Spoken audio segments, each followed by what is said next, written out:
उद्याचा दिवस महाराष्ट्रातल्या 16 शहरांबरोबर संपूर्ण देशासाठी अतिशय महत्त्वाचा दिवस असणार आहे। कारण युद्ध सरावाचा भाग म्हणून उद्या महाराष्ट्रातील 16 शहरांमध्ये मॉक ड्रिल्स घेण्यात येणार आहेत। नागरी सुरक्षेच्या दृष्टीने 3 श्रेणींमध्ये शहरांची विभागणी करण्यात आलेली आहे असं कळतंय।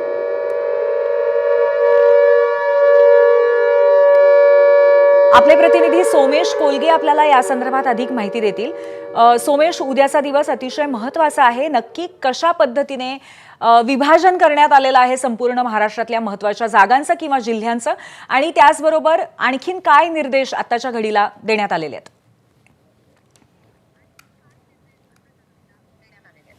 नक्कीच केंद्रीय गृह सचिवांनी या संदर्भात बोलवलेली बैठक नुकतीच संपली आहे। या बैठकीला सर्व राज्यांचे मुख्य सचिव आणि त्यासोबतच सर्व राज्यांचे नागरी संरक्षण प्रमुख हे व्हिडिओ कॉन्फरन्सिंग पद्धतीने या बैठकीमध्ये सहभागी झाले होते। या बैठकीत एकूण चर्चा करण्यात आली आहे उद्या देशभरामध्ये जी मॉक ड्रिल घ्यायची आहे त्याच्या SOP आणि गाईडलाईन संदर्भात। आपल्याला सर्वांना माहिती आहे की नागरी संरक्षण आणि सुरक्षा सिद्धतेच्या दृष्टीने देशभरातील वेगवेगळ्या ठिकाणांचं कॅटेगरायझेशन करण्यात आलं होतं सिव्हिल डिफेन्स डायरेक्टरेट दिल्लीकडून, आणि त्या अनुषंगाने जर महाराष्ट्रातील कॅटेगरी 1 मध्ये मुंबई, तारापूर आणि उरण, तारापूरचं औष्णिक विद्युत ऊर्जा केंद्र आहे, त्यासोबतच उरणमध्ये JNPT पोर्ट आहे जे अतिमहत्वाचं असं बंदर आहे, आणि मुंबई ही आर्थिक राजधानी आहे। तर यांना कॅटेगरी 1 मध्ये ठेवलेलं आहे। कॅटेगरी 2 मध्ये मुंबई लगतच्या आणि महाराष्ट्रातील प्रमुख मेट्रो सिटीजचा समावेश आहे, त्यामध्ये ठाणे, पुणे,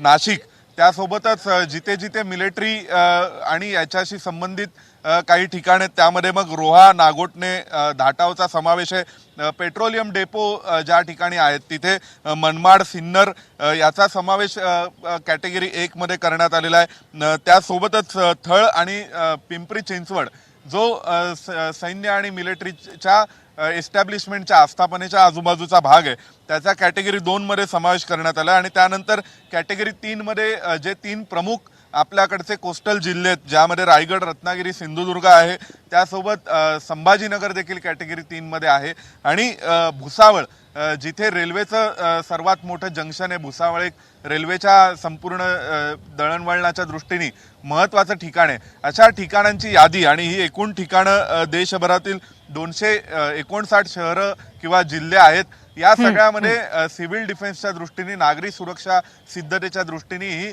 अतिसंवेदनशील समजली जातात। त्यामुळे अशा अतिसंवेदनशील आणि त्याचबरोबर कुठेतरी औद्योगिक दृष्ट्या शिवाय शासकीय आस्थापना आणि त्याचबरोबर सुरक्षा आस्थापना या अनुषंगाने महत्त्वाच्या जागांची श्रेणी करून त्या भागांमध्ये मॉक ड्रिल होणार आहे। ABP माझा, उघडा डोळे बघा नीट।